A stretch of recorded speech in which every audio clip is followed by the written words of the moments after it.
ये डब्ल्यूडब्ल्यूई के सुपरस्टार भाई एलिमिनेशन चेंबर के लिए ऑस्ट्रेलिया क्या पहुंचे, कुछ हंगामा भी हो गया है। ये वीडियो आई है ऑस्टिन थ्योरी की, जहां पे एक रिपोर्टर ने डब्ल्यूडब्ल्यूई को फेक बोल दिया कि है तो फेक ही, तो फिर क्या। तो उस पर ऑस्टिन थ्योरी उनके ऊपर भड़क गया बहुत ज्यादा कि भाई फेक है तो क्या, तू एक दिन के लिए भी जो मैं काम करता हूं वो करके दिखा दे, तेरे बस की बात नहीं। ऐसा करके ऑस्टिन थ्योरी वहां बहुत ज्यादा गुस्सा हो जाते हैं। इवन ऐसा भी लग रहा है कि ऑस्टिन थ्योरी मार पिटाई के ऊपर भी उतर आए हैं। तो ये काफी ज्यादा ना वीडियो ऐसी लगी, बिल्कुल रॉ वीडियो है, बिल्कुल है ना ऐसा तरीके से शूट की, क्योंकि इसका जो जहां से रिकॉर्ड भी हो रही है ऐसा लग रहा है किसी फैन के कैमरा से रिकॉर्ड हो रही है, कोई बंदा वहां पे काम कर रहा है। बट मुझे बहुत बड़ा डाउट है कि ये भी स्टेज्ड ही है। मतलब ऑब्वियसली कोई भी जाके अगर डब्ल्यूडब्ल्यूई का कोई एथलीट आ रहा है, सुपरस्टार आ रहा है, तो ऐसा कोई क्यों बोलेगा जाके कि भाई ये फेक है तुम्हारा स्पोर्ट, और उसके बाद इतना सब कुछ चल रहा होगा। मुझे यकीन नहीं है इसके ऊपर, लेकिन जैसा भी है देख के ये जो रिएक्शन है ऑस्टिन थ्योरी का, उसको बड़ा मजा आया। Okay, hello chatters, my name is Rohit and you are watching wrestle chatter.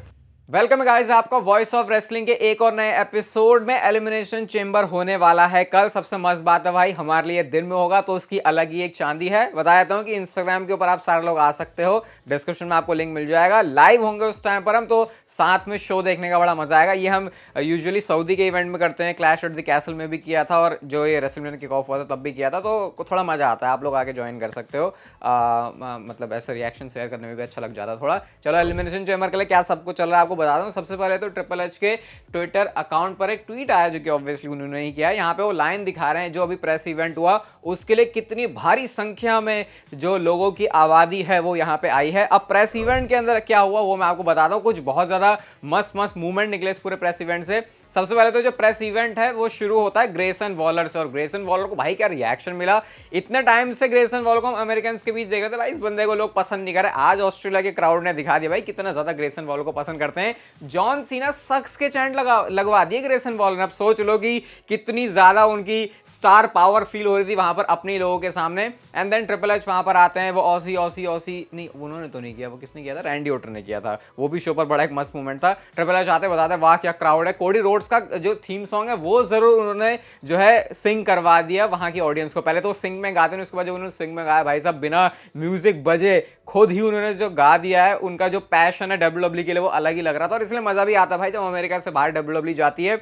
जो क्राउड है वो बहुत ज्यादा हॉट रहता है, क्योंकि उनको ज्यादा ये दिन देखने को मिलते नहीं है। इसके बाद सेथ रॉलिंस आते हैं। सेथ रॉलिंस का भी जो म्यूजिक है वो क्राउड वहां पर गा रहा था, बहुत ज्यादा खुश थे सेथ रॉलिंस। रॉकी सक्स के चैंट लग रहे थे। सेथ रॉलिंस कहते दोबारा बोलना, शायद तुम्हारा एक्सेंट नहीं समझ में आ रहा, तो रॉकी सक्स के और ज्यादा चैंट लग रहे थे। रोमन रेंज के ऊपर भी सेथ रॉलिंस ने शॉट लिया कि भाई वो बंदा वैसे भी कभी भी आता नहीं है शोज पर, तो आज भी शो पर नहीं है। क्राउड रोमन रेंज को बू कर रहा था, और जाते जाते वो बोलते हैं कि एलिमिनेशन चेंबर में जो भी विनर निकले, जब रेसलमेनिया होगी तो वहां से तो विनर सिर्फ एक ही निकलेगा, एसजी और वर्ल्ड हेवीवेट चैंपियन, और वो नाम होगा सेथ फ्रिकन रॉलिंस का। तो लोगों का सपोर्ट सेथ रॉलिंस के लिए बहुत तगड़ा था। ग्रेसन वॉलर फिर आते हैं यहाँ पे, और वो ये बताते हैं कि उनका जो शो है, जो ग्रेसन वॉलर इफेक्ट है, वो एलिमिनेशन चेंबर के मेन इवेंट में होगा भाई। अब यहाँ पे कुछ लग रहा है कि हाँ भैया मामला मूड कुछ बन सकता है डब्ल्यूडब्ल्यूई का। साथ में उन्होंने ट्राइबल चीफ को एक्नॉलेज करने के लिए बोला, क्योंकि ऑब्वियसली वो तो अपना हील वाला कैरेक्टर प्ले कर रहे थे। यहाँ पे ग्रेसन वॉलर के बोलने पे जब रोमन रेंज को सिर्फ बू मिल रही थी, किसी किसी लोगों ने एक्नॉलेज करना भी शुरू कर दिया था रोमन रेंज को। मतलब इतना अलग लग रहा था ना ग्रेसन वॉलर को देखे कि भाई ये बंदा, इसको अमेरिका में कोई पूछ नहीं रहा। मतलब ऐसा नहीं है कि लोग अप्रिशिएट नहीं करते, लेकिन उनके हील कैरेक्टर की वजह से। लेकिन यहाँ पे अपने लोगों के सामने, ऑस्ट्रेलियंस के सामने बिल्कुल एक बेबी फेस की तरह ग्रेसन वॉलर एक्ट कर रहे थे। अब इसके बाद थोड़ी गर्मा गर्मी होती है इस प्रेस इवेंट में, क्योंकि केविन ओवेंस निकल के आते हैं। आज केविन ओवेंस ने पिंक गुलाबी कलर के जूते पहने हुए थे, तो सबसे पहले उसके ऊपर मेरी नजरें गई। उसके बाद रैंडी ऑर्टन आते हैं, और रैंडी ऑर्टन ने ऑसी ऑसी ऑसी के जो चैंट है वो किए। तो भाई क्या रिएक्शन आ रहा था, मैंने ऐसा पहली बार सुना है ऑसी ऑसी ऑसी भी कोई थिंग है वहां पे, यही है ना, या मैं गलत तो नहीं सुन के आया, कुछ ऐसा ही मुझे सुनाई दिया। उसके बाद वहां से उनको एक बार नहीं, रैंडी ऑर्टन ने बहुत बार बोला। और ये रैंडी ऑर्टन जो अभी आए हैं ना, ये प्रेस इवेंट्स में थोड़ा सा अलग जाके बोल रहा हूं, लेकिन ये जो रैंडी ऑर्टन आए हैं ये सबसे ज्यादा इन्वेस्टेड हैं डब्ल्यूडब्ल्यूई के प्रोग्राम में कभी भी। मुझे याद है 2017-18 में मैं बोलता था कि अरे रैंडी ऑर्टन तो बस अब ये कॉम्प्लीमेंट्री सर्विस दे रहे हैं डब्ल्यूडब्ल्यूई को अपनी, ऐसा लग रहा है चैरिटी वर्क करे, ज्यादा कुछ लेना देना नहीं। लेकिन अब बहुत लेना देना लग रहा है रैंडी ऑर्टन का, जिस तरीके से वो हर चीज में घुसते हैं। उन्होंने बोला एलिमिनेशन चेंबर में मैं उतर रहा हूं, जितना मेटल उस एलिमिनेशन चेंबर के स्ट्रक्चर में यूज नहीं हुआ है उतना मेरे बैक में, मेरी बॉडी में यूज हो चुका है। मतलब उनकी जो सर्जिकली ऑपरेट हुई है चीजें, उसकी बात करते हैं, और बोलते हैं कि मैं ही जीतूंगा ये वाला एलिमिनेशन चेंबर मैच, और मैं ही सेथ रॉलिंस को फेस करूंगा। केविन ओवेंस को सॉरी बोलते हैं, केविन ओवेंस वहीं खड़े थे। केविन ओवेंस और रैंडी ऑर्टन बिल्कुल ऐसा लग रहा था यार ये एक दूसरे को फेस करेंगे, ऐसा लग रहा है ये तो इतनी अच्छी यारी दोस्ती में। केविन ओवेंस उसका जवाब देते हैं ठीक है चल भाई तू बड़ा है, आई विल ट्राई, मैं भी कोशिश करूंगा कि वो मैच में जीत जाऊं। रैंडी ऑर्टन को सुन के हंसी आ जाती है।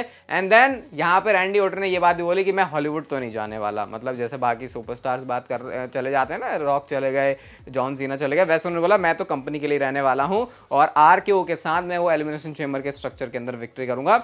लोगन पॉल आते हैं, लोगन पॉल ने आके पहले तो उनको बू मिली बहुत ज्यादा, लोगन पॉल को बू मिली तो उनका काम यहाँ पे छेड़ना था केविन ओवनसन रैंडी ऑर्टन को, छेड़छाड़ उन्होंने कर दी। छेड़छाड़ कुछ ऐसी करी कि लोगन पॉल अपनी ड्रिंक ऑफर करते केविन ओवंस को, कहते भाई तेरे तू लगता है ज्यादा गर्म हो गया, यहाँ का वेदर भी बहुत हॉट है, तो उन्होंने फेंक दी। उसके बाद धक्का मुक्की हो गई इनके बीच में। ट्रिपल एच बचाने के लिए आता भाई, ट्रिपल एच को केविन ओवंस ने पता नहीं ऐसे घुसेड़ के कहाँ ऐसे ठूस दिया, ट्रिपल एच मतलब निकल लिए उधर को, अच्छा हुआ गिरे नहीं ट्रिपल एच वहां पे।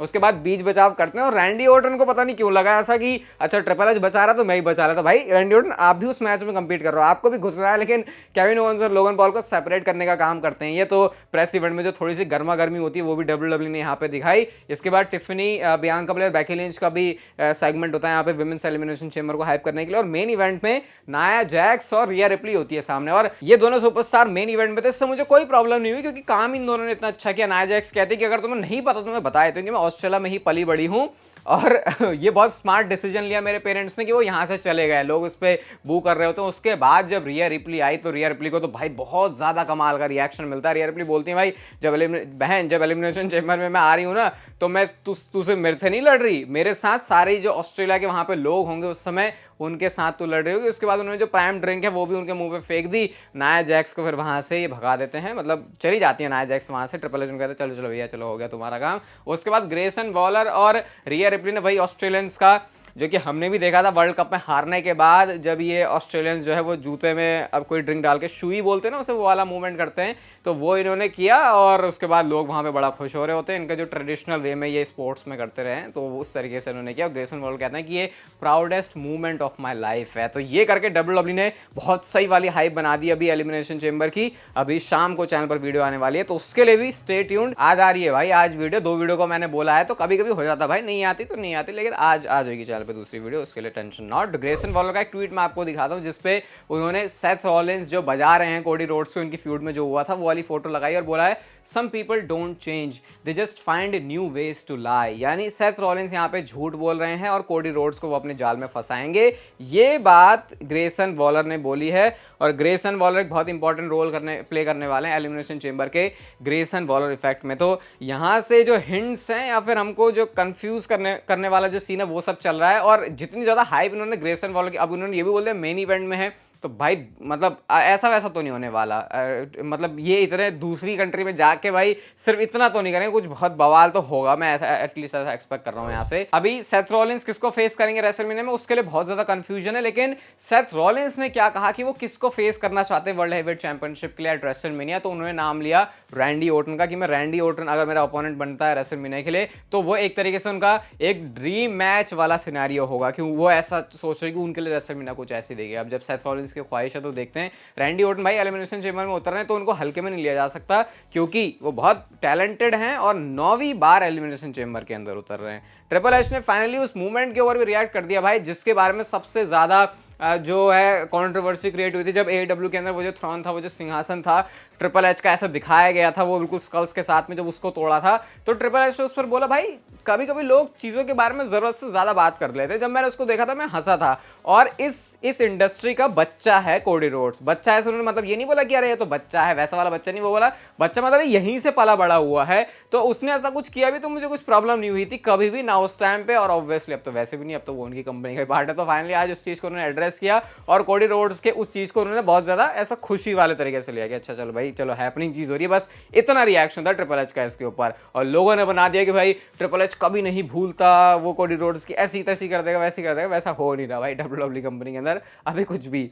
एक अपडेट आई है रेसल वोर्ड्स की तरफ से और उन्होंने ये बोला है कि रेसलमेनिया 40 में इन्वॉल्वमेंट हो सकती है एक बहुत बड़े सुपरस्टार की। और इनको मैं जानता हूं क्योंकि मैं जब थोड़ा पहले मूवीज का भी देख लिया करता जब छोटा था। सिल्वेस्टर है इनका नाम, हॉलीवुड एक्टर आपको पता ही होगा। एक्सपेंडेबल देखी थी भाई मैंने, इनकी बहुत बढ़िया लगी थी मुझे और आई थिंक वो मेरे कुछ मूवीज़ में से जो मैंने देखी है। तो ये जो है कुछ रोल प्ले कर सकते हैं रेसलमेनिया में। और अगर आपको याद भी होगा, ये मैंने फोटोज़ के थ्रू देखा क्योंकि मैंने तब देखा नहीं था, हॉल ऑफ फेम 2005 में भी ये पार्ट बने थे जब इन्होंने हॉल ऑफ फेम में इंडक्ट किया था होगन को। तो ऐसा नहीं है कि ये पहले से रिश्ते नाते में नहीं है, ये कुछ कर सकते हैं रेसलमेनिया में, ऐसा भी हमको पता चल रहा है। अगली स्टोरी रैंडी ऑर्टन के बारे में। तो आपको पता होगा जब रैंडी ऑर्टन आने वाले थे तो मैंने आपको बताया चैनल पे कि भाई रैंडी ऑर्टन नए म्यूजिक के साथ आ रहे हैं, ऐसा हो रहा है वैसा हो रहा है, रैप थ्योरी। तो आज रैंडी ऑर्टन ने उसको एड्रेस किया और उन्होंने बता दिया भाई कि उस म्यूजिक के ऊपर काम चल रहा था, लेकिन वो इसलिए नहीं हुआ क्योंकि सब कुछ फाइनलाइज हो गया था। मैं भी यही सोच के हुआ था कि चलो भैया मेरा जो है नया थीम सॉन्ग आने वाला है, लेकिन फाइनली उन्होंने बोला किसी WWE के एक हायर अप का आता है हमको फीडबैक कि यार ये रोमन रेंज के म्यूजिक की तरह लग रहा है, तो बस इस वजह से वो हुआ नहीं। तो ना अपना गियर भी थोड़ा बहुत चेंज करना चाह रहे थे रैंडी ऑर्टन, ना उन्होंने वो किया। सिंपल जैसे रैंडी ऑर्टन हमेशा से थे वैसे रैंडी ऑर्टन बन के आ जाते हैं। और रैंडी ऑर्टन ने ये बात बोली और पता नहीं बहुत सारे लोग डिसएग्री करेंगे इस बात से, और मैं पता नहीं इसलिए बोल रहा हूं कि रैंडी ऑर्टन को ऐसा क्यों लगता है। वो कहते हैं जब मैं बाकियों का थीम म्यूजिक सुनता हूं मुझे लगता है हाँ भाई दमदार है, मुझे मेरा वाला दमदार नहीं लगता, ऐसा रैंडी ऑर्टन बोल रहे हैं। और जबकि WWE फैंस बोलते हैं कि अगर टॉप 5 म्यूजिक में से उठाओ तो भाई जैसे एज के थीम सॉन्ग को लोग पसंद करते हैं बहुत ज्यादा, कोडी रोड्स को, रैंडी ऑर्टन को, रोमन रेंज को, ये जो टॉप 5-10 म्यूजिक जो है अभी करंट के एरा में अगर मैं देखूं या फिर उठा लूं भाई पूरे ये टॉप 10 के अंदर ये वाले म्यूजिक आराम से आ जाते हैं जो लोगों को बहुत पसंद आते हैं। तो रैंडी ऑर्टन को पसंद नहीं आ रहा, इसीलिए शायद वो इसको चेंज करना चाह रहे थे, बट अभी तो ये नहीं हो रहा। अब रैंडी ऑर्टन इस बात के पीछे पड़ गए हैं तो शायद ये आने वाले टाइम में म्यूजिक चेंज हो जाए। और गाइस हम चलते हैं हमारी आज के नेक्स्ट फाइनल स्टोरी की तरफ। और जो मैं आपसे बोल रहा हूँ कि बम फट सकता है एलिमिनेशन चेंबर में, उसमें से शायद एक बम रॉक का अपीयर होना है एलिमिनेशन चेंबर, लेकिन ट्रिपल एच ने इसके बारे में कुछ कॉमेंट किया है। अब क्या हमें इसके ऊपर यकीन करना चाहिए या फिर नहीं, ये तो मैं आपसे भी पूछूंगा।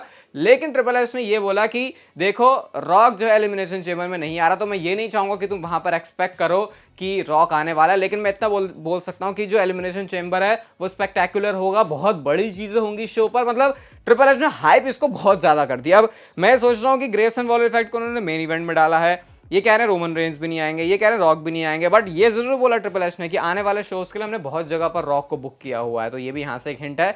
अब देखते हैं फिर कल ये क्या WWE करती है। बाकी शाम को वीडियो आ रही है, उसके लिए भी स्टे ट्यून्ड। रेसल चैटर और इंस्टाग्राम के ऊपर आ जाना इसकी लाइव के लिए। ये वीडियो गाइस अगर आपको अच्छी लगी तो like share subscribe notification bell को ऑन कर सकते हो। तब तक आप जिंदगी के मजे लो, वरना पता है ना जिंदगी आपसे मुझे ले लेगी।